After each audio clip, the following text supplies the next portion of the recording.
बिस्मिल्लाहिर्रहमानिर्रहीम अल्लाहुम्मा सल्ली अला मुहम्मद सल्लल्लाहु तआला अलैहि वसल्लम। अस्सलामु अलैकुम, जुमा मुबारक। उम्मीद करता हूँ आप सब खैरियत से होंगे। Welcome to 365 degrees on 365। हम जानते हैं कि भारत का फॉल्स फ्लैग ऑपरेशन पूरी दुनिया के सामने बेनकाब हो चुका है। अक़वाम मुत्तहिदा ने भी ये कह दिया है कि पहलगाम हमले में पाकिस्तान के मुलव्वस होने के कोई शवाहिद नहीं मिले हैं, और भारत ने जिस तरीके से पाकिस्तान के ऊपर जंग मुसल्लत की उसका भी एतराफ़ किया गया है कि असल जंगी जुनून भारत को है। दहशतगर्दी का झूठा इल्ज़ाम पाकिस्तान पर लगाया गया, और अक़वाम मुत्तहिदा ने यह बात आज करके दुनिया को फिर एक बार याद दिला दिया है कि इस खित्ते को सबसे ज़्यादा ख़तरा अगर किसी से है तो वो भारत की हिंदुत्व एक्सट्रीमिस्ट सोच नरेंद्र सिंह मोदी की सोच से है, और इस बात में कोई शक व शुबा न रहे। इसके अलावा भारत ने हमेशा की तरह, क्योंकि भारत जब भी जंग लड़ने की कोशिश करता है उसे मुंह की खानी पड़ती है, बेइज्जती होती है मोदी की, उसका वोट बैंक टूटता है, जिसकी वजह से अब हमेशा की तरह पानी की धमकी, पानी बंद कर दिया गया। बताया जा रहा है कि इस वक्त जो कश्मीर से पाकिस्तान में नहरें आती हैं, चाहे वो दरियाए चनाब हो, दरियाए नीलम हो, दरियाए झेलम हो, पानी की सतह मुसलसल इनमें गिर रही है। भारत की जानिब से पानी बंद कर दिया गया है। इंडस वाटर कमीशन की जानिब से कहा गया है कि वो आलमी अदालत से रुजू करेंगे। एंड मैं ये समझता हूँ कि भारत जब से जंगी हालात हुए थे उस वक्त से यही धमकी दे रहा था, पानी पानी पानी। We should have been prepared, हमें पहले से तैयारी करके रखनी चाहिए थी। हमारी स्ट्रेटजी होनी चाहिए थी कि हमारा दुश्मन हमें बार बार बता रहा है कि हमारा पानी बंद करेगा, तो हमने क्या तैयारी की है, इसके ऊपर आज के प्रोग्राम में हम बात करेंगे। इसके अलावा हम बात करेंगे जस्टिस साबिक जस्टिस तारिक महमूद जहांगीरी साहब की। हम जानते हैं कि बड़ा फैसला आया है सरफराज डोगर साहब की अदालत से, और जो इसके बाद की सूरत हाल पैदा हुई, क्योंकि कल से हम इसको डिस्कस करते हुए देख रहे हैं, सुन रहे हैं। सुप्रीम जुडिशल काउंसिल के पास ये इख्तियार है कि वो किसी भी जज को काम करने से रोक सकता है। सरफराज डोगर साहब के पास ये इख्तियार कैसे आया, इसके ऊपर आज के प्रोग्राम में हम बात करेंगे। साथ साथ हम ये भी जानते हैं कि 10-11 दिन के बाद 10-11 दिन के बाद तारिक महमूद जहांगीरी साहब रिटायर हो रहे थे। उनको पर्क्स एंड प्रिविलेजेस और पेंशन मिलना शुरू हो जाती, इसीलिए बताया जा रहा है कि जल्दी में सारा कुछ हुआ ताकि उनकी पेंशन ना शुरू हो जाए। 5 साल मुकम्मल हो जाते उनकी सर्विस को तो उनकी पेंशन पर्क्स होते और वो आराम से इस्तीफा देके चले जाते। शायद वो भी इंतजार कर रहे थे कि 10 दिन और गुजर जाएं, इसीलिए वो अदालत में कह रहे थे कि कत्ल के मुजरिम को भी 7 दिन मिलते हैं, आपने मुझे डोगर साहब 3 दिन दिए हैं। तो खैर इसके ऊपर ही बात करेंगे। और जो फैसले उन्होंने किए हैं जहांगीरी साहब ने, तो वो अगर फैसले किसी ने समझते हैं, बहुत सारे लोग समझते हैं कि वो फैसले रिवर्स होने चाहिए। नाअहल जज ने फैसले किए थे इसलिए वो रिवर्स होने चाहिए, लेकिन उसका एक बहुत बड़ा जुडिशल इम्पैक्ट आएगा एक ऐसे मुल्क में जहां ऑलरेडी इतने सारे केसेस पेंडिंग पड़े हुए हों। इसके ऊपर आज के प्रोग्राम में हम गुफ्तगू करेंगे। साथ साथ मईशत के हवाले से PIA की निचकारी की एक और राउंड हम देखने जा रहे हैं। 26 दिसंबर को बताया जा रहा है बिडिंग लाइव दिखाई जाएगी, प्राइम मिनिस्टर ने कह दिया है। बताया गया है कि जितने में PIA बिकेगी, फॉर एग्जाम्पल अगर 100 रुपए में बिकेगी तो 92.5 रुपए वापस PIA में री इन्वेस्ट किए जाएंगे। और ये भी बताया गया है कि 80 अरब रुपए की जरूरत है प्राइवेटाइजेशन के बाद PIA के अंदर स्टेबलाइजेशन के लिए, यानी इस्तेहकाम लाने के लिए, एयरलाइन को अपने पैरों पे खड़ा करने के लिए 80 अरब रुपए दोबारा लगाने होंगे। जो इसके बिडर्स हैं उसमें ऑफकोर्स लकी सीमेंट कंसोर्शियम है, लेड बाय हबीबुल्लाह खान साहब। याद है आपको हबीबुल्लाह खान साहब कौन है? हबीबुल्लाह खान साहब वो हैं कि जब इमरान खान ने एमनेस्टी स्कीम निकाली थी तो इन्होंने $1.2 अरब डिक्लेयर किए थे जो बैरून मुल्क से पाकिस्तान लेकर आए थे। वो इस कंसोर्शियम को लीड कर रहे हैं। आरिफ हबीब कंसोर्शियम विद फातिमा फर्टिलाइजर, फौजी फर्टिलाइजर विद एयर ब्लू। लग यही रहा है कि हबीबुल्लाह खान साहब ही इस वक्त तक सबसे अच्छे उम्मीदवार हैं, लकी सीमेंट कंसोर्शियम को लीड कर रहे हैं। इसके ऊपर भी आज के प्रोग्राम में बात करेंगे। विदाउट एनी फर्दर डिले गुफ्तगू का आगाज़ करना चाहूँगा। वेलकम करूँगा अपने मेहमानों को, मेरे 3 मेहमान सीनियर तज़कियाकार सी, बहुत बहुत शुक्रिया मैं उनका अदा करता हूँ। सबसे पहले ज़मीर हैदर साहब, अस्सलाम वालेकुम, thank you so very much Zameer साहब आपके वक्त के लिए, जज़ाकल्लाह खैर। अज़हर जावेद साहब अस्सलाम वालेकुम, बहुत शुक्रिया आपके वक्त के लिए। नईम कुरैशी साहब आपके वक्त के लिए बहुत बहुत शुक्रिया, अस्सलाम वालेकुम। बेहद मशकूर हूँ आप तीनों मेहमानों का कि आपने अपना वक्त हमारे लिए निकाला। अज़हर जावेद साहब, सबसे पहले जो अक़वाम मुत्तहिदा ने आज कह दिया, बता दिया दुनिया को एक बार फिर कि भारत के झूठे इल्ज़ामात थे पाकिस्तान पे पहलगाम हमले के हवाले से, और हम तो पहले ही जानते हैं कि एक फॉल्स फ्लैग ऑपरेशन था। हम ये जानते हैं कि इस वक्त पाकिस्तान का पानी रोक दिया गया है भारत की जानिब से। झेलम, चनाब, नीलम, तीनों दरियाओं में पानी की सतह मुसलसल कम हो रही है। आपका ओपिनियन, हमारे इंडस वाटर कमीशन का ये ख्याल है कि वो आलमी अदालत से रुजू करेंगे, आपकी नज़र में को फ़ायदा होगा उसका या नहीं? अजहर जावेद साहब। जी बहुत शुक्रिया आपका तलत जुतई साहब। देखिए, फायदा तो बिल्कुल होता है जब आप इंटरनेशनल लेवल पे कोई हरकत करते हैं, अपने हक में लॉबिंग करते हैं और अपना हक लेने की कोशिश करते हैं, बिल्कुल फायदा होता है। बल्कि अब तक हो जाना चाहिए था। अगर उन्होंने नहीं किया तो मेरा ख्याल है डिले किया है, क्योंकि भारत के जो अज़ाइम है अभी तो उसके मुताबिक एक तो उन्होंने, जब रिपोर्ट आ गई है अक़वाम मुत्तहिदा की के बगैर किसी तहकीकात के पाकिस्तान पर जंग थोपी गई और पाकिस्तान का पानी भी बंद किया गया, तो इन सारे हालात में हमारा वास्ता एक मकार दुश्मन से है जो किसी किस्म का कोई भी मौका हाथ से जाने नहीं देता। भारत अब इंटरनेशनल लेवल पर वैसे ही एक्सपोज हो रहा है। आप देखिए, जो ऑस्ट्रेलिया में वाकया हुआ उसमें भारतीय मीडिया ने पाकिस्तान पर इल्ज़ाम लगाना शुरू किया, लेकिन निकला क्या निकला, भारत की तरफ से ही वो सारा टेररिज्म के जो शाखसाने हैं, जो मंबा है, वो भारत के अंदर से निकला। अगर आप उससे पहले देखें, भारत पर इल्ज़ामात हैं कनाडा में एक खालिस्तानी रहनुमा को कत्ल करवाने का, फिर अमेरिका में एक खालिस्तानी रहनुमा पर कातलाना हमले की प्लानिंग का। तो इस तरह इस वक्त राइट टाइम है कि अपनी लॉबिंग को तेज किया जाए भारत के खिलाफ। और हुकूमत, मेरा ख्याल है, जो एक जंग जीती थी पाकिस्तान ने, उसके बाद एक डेलीगेशन भेजा था बिलावल भुट्टो जरदारी साहब की क़यादत में मुख्तलिफ ममालिक में, अमेरिका, बरतानिया, यूरोप के दीगर, उसके बाद से अभी तक कोई हलचल नहीं है, उस तरह की लॉबिंग दोबारा नहीं हुई। बल्कि या तो मेरा ख्याल है ये अभी तक इस तरफ ध्यान नहीं जा रहा। इट्स बेस्ट टाइम कि अक़वाम मुत्तहिदा की रिपोर्ट आपके हक में है, आप दोबारा इसी तरह की एक जो प्लानिंग करें इंटरनेशनल लेवल पर, जो फिजा है मजीद अपने हक में करने के लिए आपको बहुत सा काम करना पड़ेगा अभी। बिल्कुल आप सही कह रहे हैं, मैं आपसे एग्री करता हूं। ज़मीर हैदर साहब, thank you so very much for your time. मेरा सवाल आपसे ये है कि भारत ने एक बार फिर पाकिस्तान का पानी बंद कर दिया है। अक़वाम मुत्तहिदा ने बता दिया कि पहलगाम के ऊपर जितने इल्ज़ामात भारत ने पाकिस्तान पर लगाए सब बेबुनियाद झूठे थे, कोई सबूत उनके पास नहीं थे। आपकी नज़र में भारत काफ़ी वक्त से हमें पानी बंद करने की धमकी दे रहा था, इस वक्त बंद हो चुका है हमारा पानी, 3 दरियाओं में पानी का लेवल गिर रहा है। क्या हमारे पास प्लानिंग की कुछ कमी थी, स्ट्रैटेजी की कुछ कमी थी कि we are not prepared for the current situation we are facing? क्योंकि पानी की शॉर्टेज से आपको मालूम है कितने सारे मसाइल पैदा होंगे। ज़मीर हैदर साहब, योर ओपिनियन।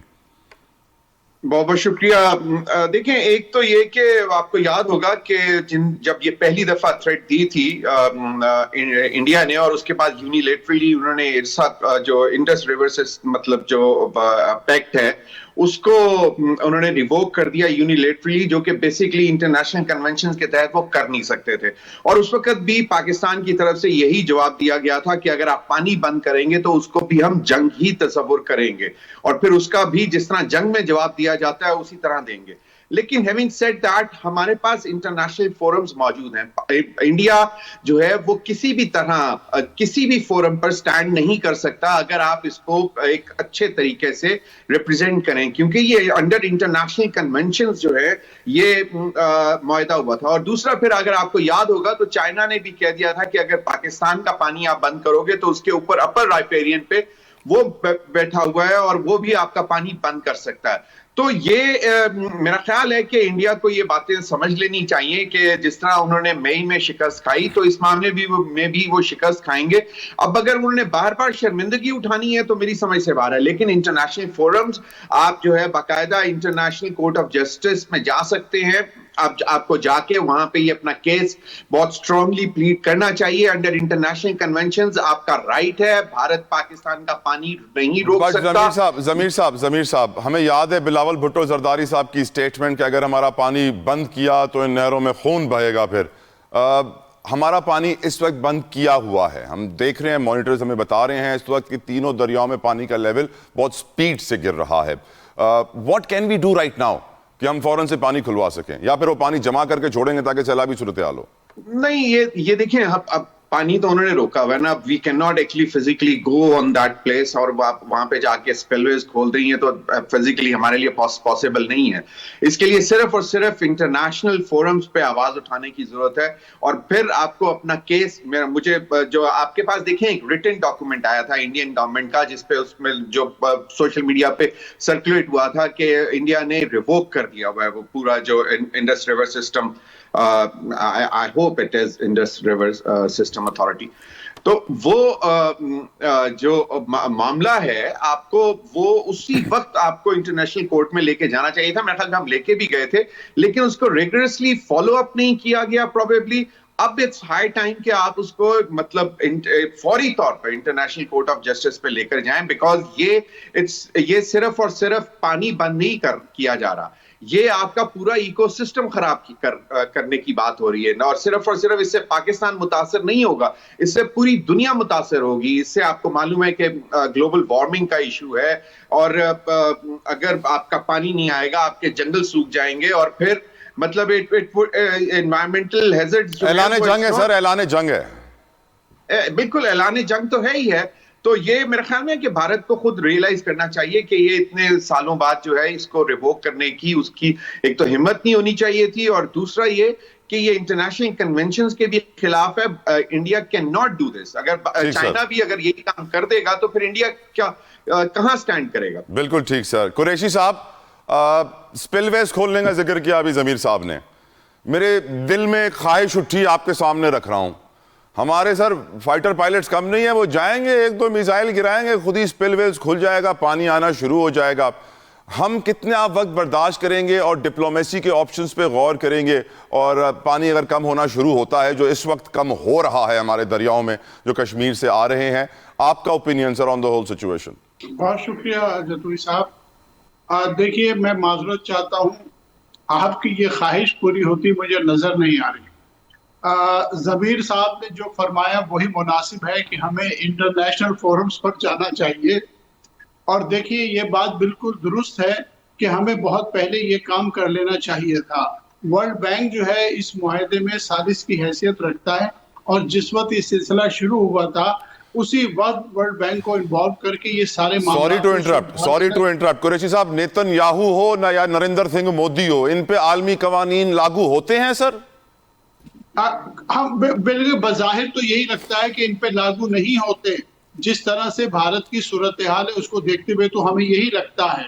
लेकिन ये बात भी माननी पड़ेगी जतोई साहब कि हम कहते रहें कि वो जो है नहीं होते, लेकिन बहरहाल भारत की पोजीशन अब बहुत खराब हो गई और उनके अमाल दुनिया के सामने आ रहे हैं। आप देखें, कनाडा, अमेरिका, ऑस्ट्रेलिया और फिर अभी जो है वो बांग्लादेश में भी जो एक नौजवानों साथी जो है उनका अभी जो बेचारा उसे हमें शहीद कहना चाहिए, उनकी मौत वाक़ई हो गई सिंगापुर में। तो उसमें भी भारत के फोन इस्तेमाल हुए, उनको धमकियां दी जा रही थी। तो भारत का चेहरा बहरहाल एक्सपोज तो हुआ है दुनिया भर में, और उनकी वो पोजीशन जो है वो नहीं, जो साल भर पहले इंडिया की पोजीशन थी और आज जो पोजीशन है वो हमारे सबके सामने है। और यकीनन जो जंग हमने उनसे जीती है उसका भी एक किरदार है, लेकिन उनके अपने अमाल का ज्यादा अमन दखल है कि दुनिया में बहरहाल भारत एक्सपोज हो गया है। तो मुझे लगता ही है कि ये जो पानी का मामला है इसमें जो है वो वाकई वर्ल्ड बैंक को इन्वॉल्व करके अब तक ये मसला my next question to you Qureshi साहब, मेरा अगला सवाल, हमारा दुश्मन हमें पानी की मुसलसल धमकी दे रहा है और हमारी कौम पानी को जिस तरह इस्तेमाल करती है तो हमें मालूम पड़ता है कि उसे पानी की अहमियत का ज्यादा एहसास है नहीं। हाँ, जो कराची में रहते हैं वो टैंकर डलवाते हैं बड़े महंगे महंगे, उनको बड़ा एहसास होता है। लेकिन हम जानते हैं कि साउथ अफ्रीका केप टाउन में जब पानी शॉर्ट हुआ था सर, तो उन्होंने डे जीरो अनाउंस कर दिया था कि इतने दिनों के बाद पानी खत्म हो जाएगा। सबको लिमिट कर दिया था कि हर शख्स एक दिन में इतने लीटर पे गुजारा करे। क्या आपको पाकिस्तान में कोई स्ट्रैटेजी, कोई प्लानिंग नजर आ रही है सिचुएशन को टैकल करने के लिए? ये बड़ी बदकिस्मती है कि हमारे यहाँ हमें ऐसी कोई सूरत हाल नजर नहीं आती लोगों में। हत्ता कि जिस बात को आप कह रहे हैं इसकी अहमियत और इसकी अवेयरनेस के बारे में कुछ भी हुकूमत ने नहीं किया, किसी भी इदारे ने नहीं किया। मैं आपको अपना एक जाती तजर्बा बता दूं, मैं 1994, 1995 2 साल मुसलसल जापान गया। वहां उस वक्त जो है एक ट्रेनिंग प्रोग्राम में मैं गया था, तो वहां उस वक्त मुहिम चल रही थी पानी को सेव करने की।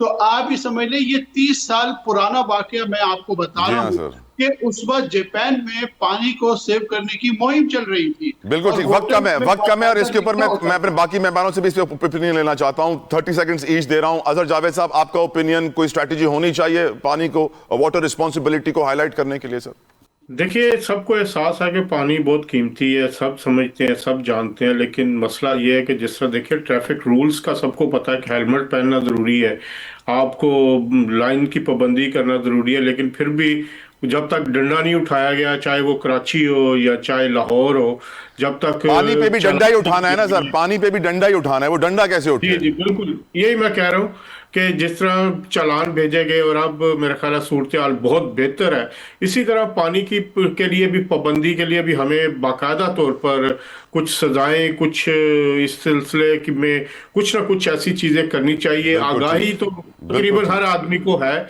तो इस पे फौरी तौर पर जरूरत है कि हुकूमत इसको भी एक नेशनल इमरजेंसी करार दे के बिल्कुल ठीक। जमीर इसको साहब योर ओपिनियन, जमीर साहब योर ओपिनियन, वाटर रिस्पॉन्सिबिलिटी कैसे हाईलाइट करें sir? Quickly as a two things, एक तो ये कि जो लिविंग हिस्ट्री जो हमने देखी है उसमें अदर देन नेचुरल रीजंस ये दूसरी दफा ही पानी बंद हो रहा है। एक दफा करबला में बंद हुआ था, यजीद ने किया था, और अब ये मोदी कर रहा है, तो आज का यजीद जो है वो मोदी है। No doubt. एक चीज।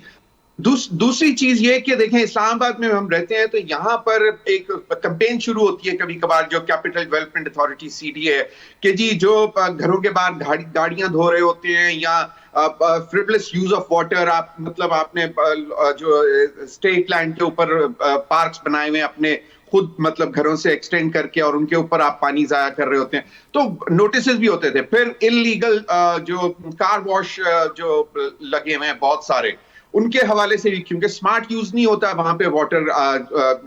तो basically smart ways of using water conservation की तरफ लेकर जा सकता है कि आप किस तरह पानी को कंजर्व कर सकते हैं। और सबसे इंपॉर्टेंटली आपको जो अपने कैनाल सिस्टम को उसको पक्का करना है, क्योंकि बहुत ज्यादा पानी जाया होता है। और जो आपका रिसाइकिल का सिस्टम है वो बहुत जरूरी है, क्योंकि अगर आपने वेस्ट वाटर को रिसाइकिल करके एटलीस्ट आप उसको फार्मिंग के लिए यूज करें, तो वो एक जो है इंसेंटिव हो सकता है कि आपका पानी भी बचे, और दूसरा ये कि फार्मर्स भी यकीनन खुश होंगे, क्योंकि उनको भी कमी महसूस होती है पानी की। तो ये एक दो तरीके हैं जिसकी तरफ बेसिकली जाना चाहिए, कि एक तो वेजिटेशन भी हो सकती है रिसाइकिल करके वेस्ट वाटर को, जिसको आप बिल्कुल जाया करते हैं, और वो that can be routed towards agri lands, तो आपको इसका फायदा भी मिल सकता है। बिल्कुल ठीक। आज की एक और बड़ी खबर, लाहौर की इंसदाद दहशतगर्दी अदालत ने 9 मई हमला केस के अंदर पीटीआई रहनुमाओं को सजाएं सुना दी हैं। डॉक्टर यास्मीन, राशिद, एजाज चौधरी, उमर सरफराज चीमा, सबको 10-10 साल कैद की सजा सुनाई गई है। इसके ऊपर पहले बात करेंगे, मैं शुरू करूंगा ये गुफ्तगू जमीर हैदर साहब आपसे।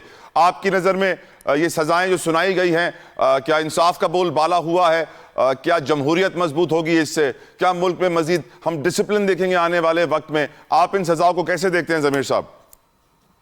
बाकी चीजों का तो मुझे नहीं मालूम, लेकिन डिसिप्लिन जरूर देख लेंगे आप, क्योंकि ये आपको मालूम है कि ये जो है रेड लाइन डिक्लेयर किया गया था कि जी ये जो वाकयात हुए हैं 9 मई के, इनके ऊपर जीरो टॉलरेंस है, और ये रेड लाइन थी जो कि क्रॉस हो चुकी हुई है।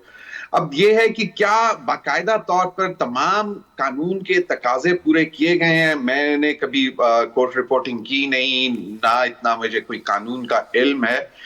मतलब कानून का इल्म, मतलब मैं कानून को मानता हूं, लेकिन मतलब मुझे ये मतलब इतने कोई लीगल जो है वो चीजें नहीं मालूम।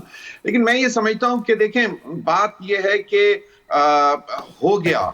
मैं हमेशा कहता होता हूं कि एक चार्ज क्राउड जो होता है, अगर उसका कोई लीडर सामने, कोई जेन्युइन लीडर ना हो, तो वो अपनी मर्जी करता है, और फिर वो जिधर उसका मुंह होता है वो उस तरफ निकल जाता है। और मेरा ख्याल में कि 9 मई को इसी तरह हुआ था। तो ये इतनी सख्त सजाएं ठीक है कि यकीनन रेड लाइन है, ये कोई भी मुहब्बे वतन पाकिस्तानी जो है वो ये बर्दाश्त नहीं कर सकता कि पाकिस्तान के दिफा के लिए जो इदारे खड़े हैं उनकी जो इंस्टॉलेशंस हैं उनके ऊपर अटैक किया जाए, उनकी मॉन्यूमेंट्स पे अटैक किया जाए। लेकिन इसमें एक क्राउड मेंटेलिटी भी तो होती है। अब आप हर एक को किस तरह जो है हाँक सकते हो, उस वक्त नहीं हुआ। मैं समझता हूं शाह महमूद को बरी कर दिया गया जमीर साहब, शाह महमूद कुरैशी साहब को बरी कर दिया गया इस केस में। देखें, ये यकीनन, क्योंकि शाह महमूद कुरैशी साहब तो खुद फिजिकली मौजूद नहीं थे, लेकिन डॉक्टर यास्मीन राशिद साहिबा जगह पे गाड़ी के ऊपर बैठी हुई थी। अब मुझे नहीं मालूम कि वो कौन सी जगह है, लेकिन कहा यह जा रहा है कि वो लाहौर में उसी जगह पर जिन्ना हाउस के करीब ही थी। वो क्राउड को मना कर रही थी कि ना जाओ, या उनको जो है वो इश्तियाल दिला रही थी। अब ये एग्जैक्टली मुझे तो नहीं मालूम। बेसिकली जितना भी एविडेंस होगा वो तो वहां पे सामने अदालत के सामने रखा होगा। और आपको देखें, अभी जनरल फैज को सजा हुई है और उसमें एक ओपन एंडेड लाइन थी आखिरी के जी कुछ सियासी सरगर्मियां और इस तरह के मामलात में अभी जो है इनके उसके ऊपर मजीद काम होना बाकी है। तो ये तो कड़ी है जो आपको आने वाले दिनों में मजीद सख्त होती नजर आएगी, क्योंकि उसको रेड लाइन डिक्लेयर कर दिया गया था। बिल्कुल ठीक। कुरैशी साहब, योर ओपिनियन सर।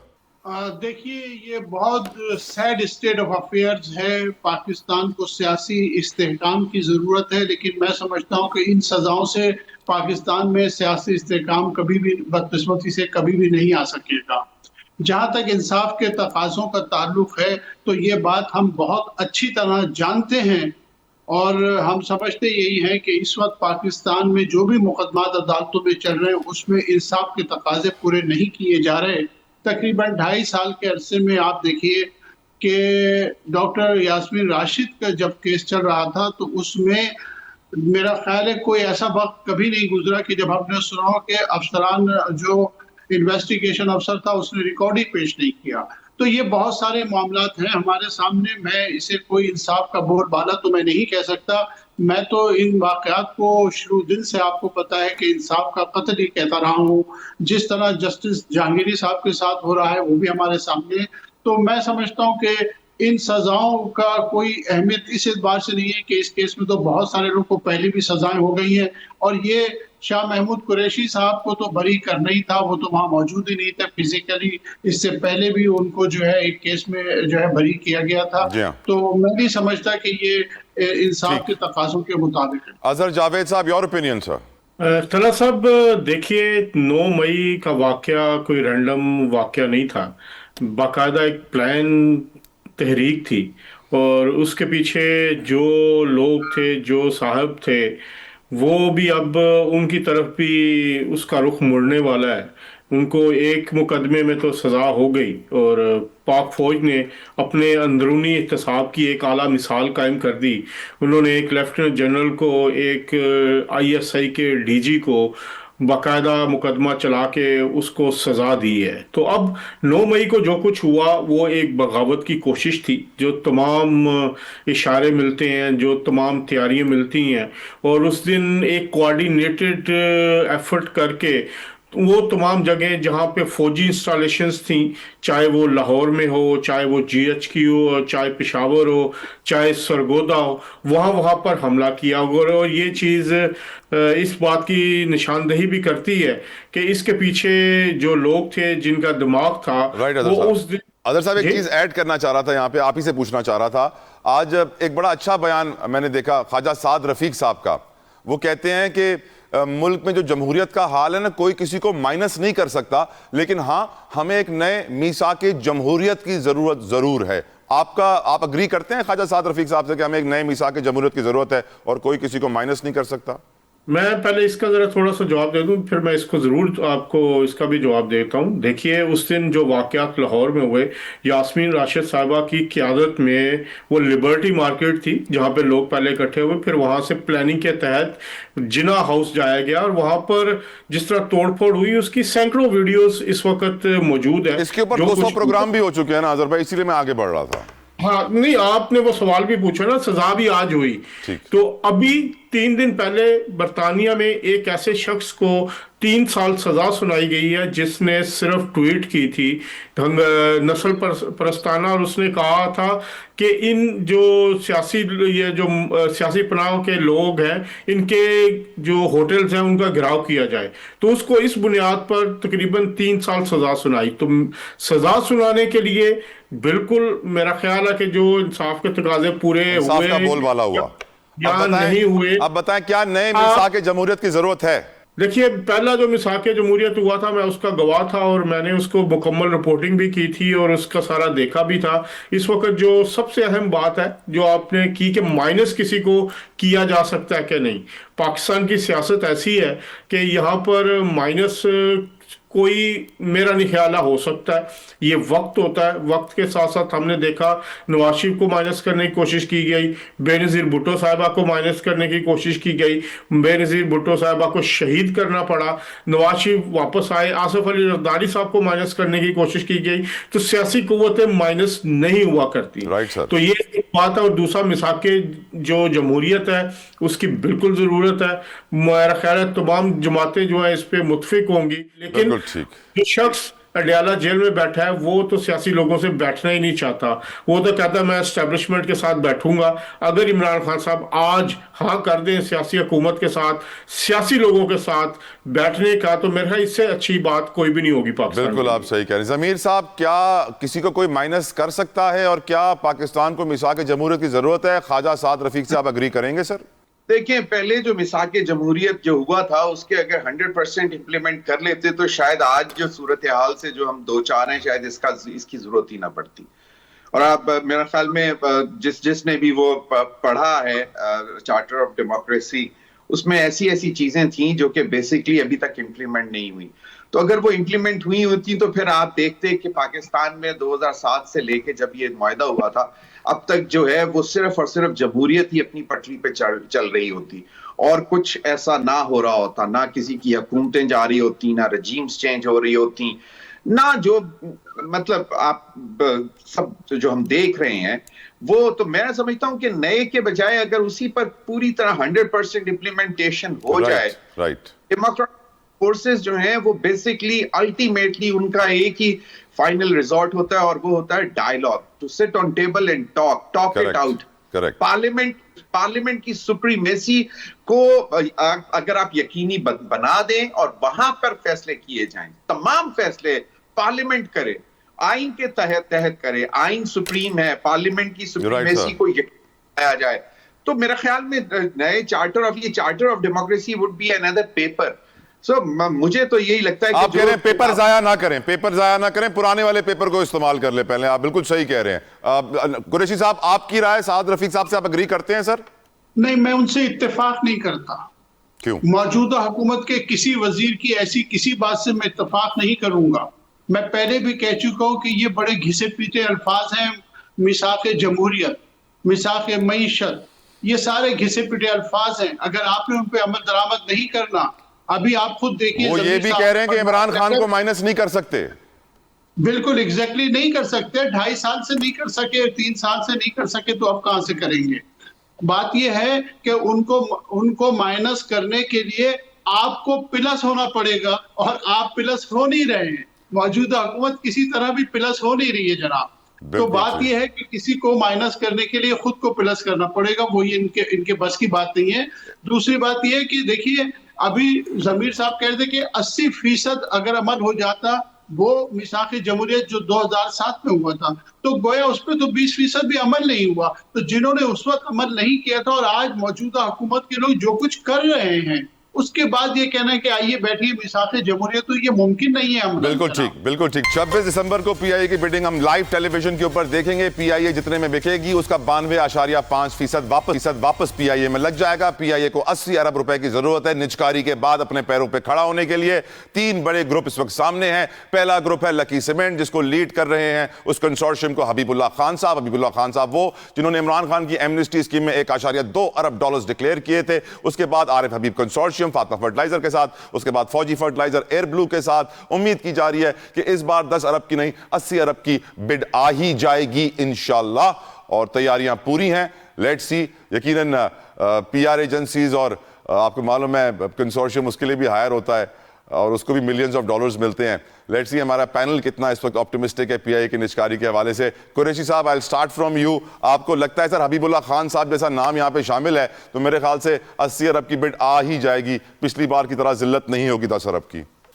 जी बिल्कुल, मुझे भी यही महसूस होता है। मैं ये महसूस करता हूँ कि इस वक्त जिस तरह से फौजी फर्टिलाइजर जो है वो कंसोर्शियम बना रहा है हबीब ग्रुप के साथ, और जिस तरह आप फरमा रहे हैं हबीबुल्लाह साहब हैं, तो मुझे लगता है कि इस दफा जो है वो बिड से पहले ही मामला तय हो गए हैं और यकीनी तौर पे जो है वो इस दफा हो जाएगा। आप अमलन अगर आप देखें तो जो भी बायर हैं, जो भी बिड देने वाले हैं, वो अमलन जो है 7.5% देकर जो है कीमत का वो उसके मालिक बन जाएंगे। जैसे आपने खुद इरशाद फरमाया कि 92.5% जो है वो तो कहीं लगना है, तो 7.5 अरब दे यानी आप कह रहे हैं जो खरीद रहा होगा 100 रुपए में, उसको मालूम है कि 90 रुपए उसके पास वापस आने हैं। जी एग्जैक्टली, बिल्कुल ऐसा ही है।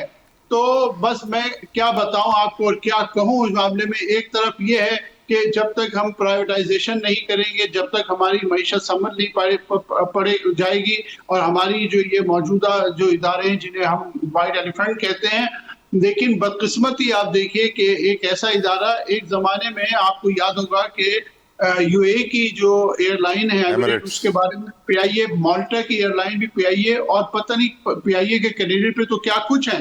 दूसरी बात है कि इस वक्त पीआईए के पास जो 80% एयरक्राफ्ट हैं वो उनके अपने हैं, जबकि दुनिया की मोस्टली जो एयरलाइंस हैं उन्होंने लीज पे जहाज लिए होते हैं, हमारे 20% लीज पे। लेकिन उसके बावजूद हमारी सियासी हुकूमतें जो है वो जिम्मेदार है पीआईए के डाउनफॉल के। दरहकीकत हम हुकूमतों को ही करार देंगे ना कि पिछले 40 साल में जिस तरह पीआईए का इस्तेहसाल किया गया है सियासी जमातों की तरफ से, तो उसके नतीजे में यही हाल होना था। और अब आप उसको जिस तरह बेच रहे हैं, ये भी पाकिस्तान के साथ बड़ा जुल्म है। जी अजहर जावेद साहब, योर ओपिनियन सर। देखिए, पीआईए जो है मेरा ख्याल है इस दफ़ा उसकी बिडिंग कामयाब हो जाएगी, क्योंकि एक बहुत बड़ा फैक्टर था यूके का और यूरोप का रूट जो था लास्ट टाइम अवेलेबल नहीं था। अब यूके और यूरोप का जो रूट है वो अवेलेबल हो चुका है। एक फ़्लाइट चली है मैनचेस्टर और इस्लामाबाद के दरमियान, और वो अगले 5 महीने के लिए उसकी टिकट ही अवेलेबल नहीं है।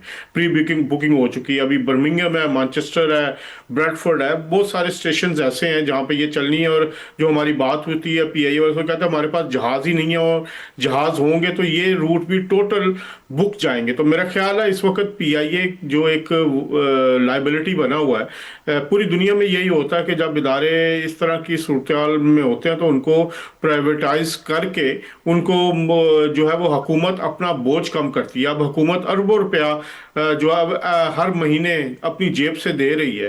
तो पीआईए इसमें बहुत ज़्यादा पोटेंशियल है। पीआईए के जो रूट्स हैं पूरी दुनिया में, कनाडा, अमेरिका का भी चलने वाला, उसकी भी इजाज़त दोबारा लेनी है।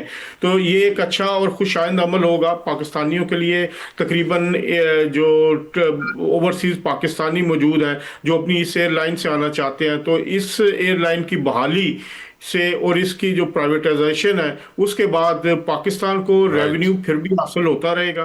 23 दिसंबर को ये लाइव बिडिंग होगी और उसके जो भी नताइज होंगे वो सबके सामने होंगे, शफाफ तरीके से करने की कोशिश की जा रही है। Right sir. जमीर साहब, आपकी नजर में डील बड़ी कमाल है सर। 100 रुपए लगाओ, 90 रुपए वापस री इन्वेस्ट हो जाएगा आपकी कंपनी में। अच्छा देखिए, बड़ी सिंपल सी बात है कि जितना अगर आप समझते हैं कि 80 अरब रुपया इनको आएगा, तो क्या would that 80 billion rupees would be on the table, और उसकी वापस 92% जो हुकूमत वापस कर देगी, उनको वापस नहीं करेगी, टेक्निकली वो आएंगे नहीं। री invest Who would monitor that कि वो बाकायदा वहां पे इन्वेस्ट हो रहे हैं कि नहीं हो रहे। बहुत से इश्यूज हैं अभी। तो इसके बाद वो रिजर्व होटल आएगा और बाकी जो प्रॉपर्टीज हैं पीआईए की, उस हवाले से भी मामला आपको वो भी कैलकुलेट करनी पड़ेगी। क्या वो 80 अरब रुपए में शामिल होंगी? I am not talking about the जो पाकिस्तान की से बाहर जो पीआईए की प्रॉपर्टीज हैं, जो पाकिस्तान के अंदर प्रॉपर्टीज हैं, वो एक एक प्रॉपर्टी 20-20 अरब रुपए की है, 10-10 अरब रुपए की है। सो बात ये बड़ी सिंपल सी है। अगर देखें कि मैंने देखा कि पाकिस्तान टाइम्स प्राइवेटाइज हुआ, आपने कभी वो अखबार दोबारा कहीं देखा? नहीं। Pakistan times was founded by कायदे आजम, ठीक है। तो ये बहुत सी ऐसी चीजें हैं। What is PIA? PIA is a national flag carrier. आपने पाकिस्तान स्टील मिल्स को प्राइवेटाइज नहीं होने दिया। मैं मानता हूं कि it's not the business of government to do business, लेकिन बात यह है कि आपके पास और बहुत सी ऑप्शंस हैं। अब यही 92% जो वापस आप मतलब कहेंगे कि वो करेंगे, और फिर रिमेनिंग शेयर्स जो हैं वो 12% प्रीमियम पे गवर्नमेंट से वो कंपनी खरीदेगी इन over a period of I don't know 3 years और समथिंग लाइक दैट।